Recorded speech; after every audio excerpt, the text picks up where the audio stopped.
আসসালামু আলাইকুম ওয়া রাহমাতুল্লাহ। সম্মানিত দর্শক শ্রোতা, আজ আমরা এমন একটি সূরা নিয়ে মাশক করব যে সূরাটির গুরুত্ব সম্পর্কে হাদিসের গ্রন্থগুলোতে একটি হাদিস বহুবার এসেছে। রাসূল করিম সাল্লাল্লাহু আলাইহি ওয়াসাল্লাম বলেছেন, লা সালাতা ইল্লা বিফাতিহাতিল কিতাব, অর্থাৎ নবীজি বলেন যে কোন নামাজই হবে না সূরাতুল ফাতিহা ছাড়া, অর্থাৎ সূরাতুল ফাতিহা ছাড়া কোনো নামাজ হবে না। প্রতিটি নামাজের মধ্যে সূরাতুল ফাতিহা তিলাওয়াত করতে হয়। তো আমাদের অনেকেরই এই সূরাটি জানা নেই, বা অনেকেই জানা আছে কিন্তু শুদ্ধ নেই, আমরা সহি করে তিলাওয়াত করতে জানি না। তো ইনশাআল্লাহ আমাদের এই হামজা টিভি থেকে প্রতিনিয়ত আমরা আপনাদের উদ্দেশ্যে ভিডিও আপলোড দেব, এবং আমরা দেখতেছি যে কিভাবে আপনাদেরকে এই সূরাগুলো শেখানো যায়। তো ইনশাআল্লাহ আজকে আমরা সূরাতুল ফাতিহা দিয়ে আমাদের এই পর্বটি আমরা শুরু করব। আজকে সূরাতুল ফাতিহা মশক হবে, এখনই আমরা ইনশাআল্লাহ মশক শুরু করতেছি। আউযু বিল্লাহি মিনাশ শাইতানির রাজীম। বিসমিল্লাহির রাহমানির রহিম।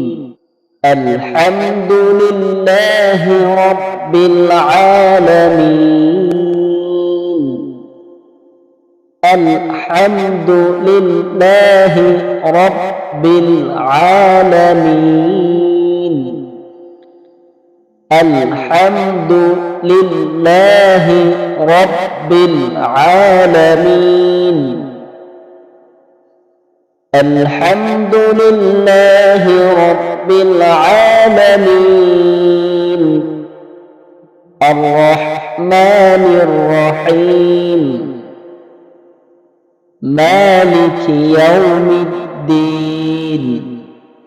مالك يوم الدين.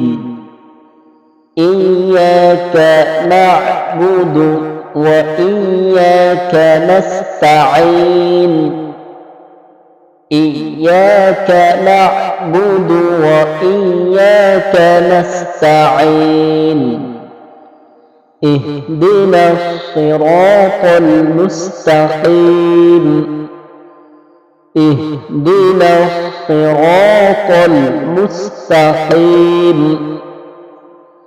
صراط الذين أنعمت عليهم غير المغضوب عليهم ولا الضالين.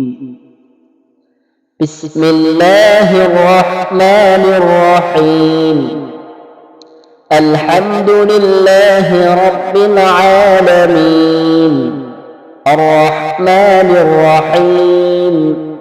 مالك يوم الدين. إياك نعبد وإياك نستعين. اهدنا الصراط المستقيم. صراط الذين أنعمت عليهم غير المغضوب عليهم ولا الضالين.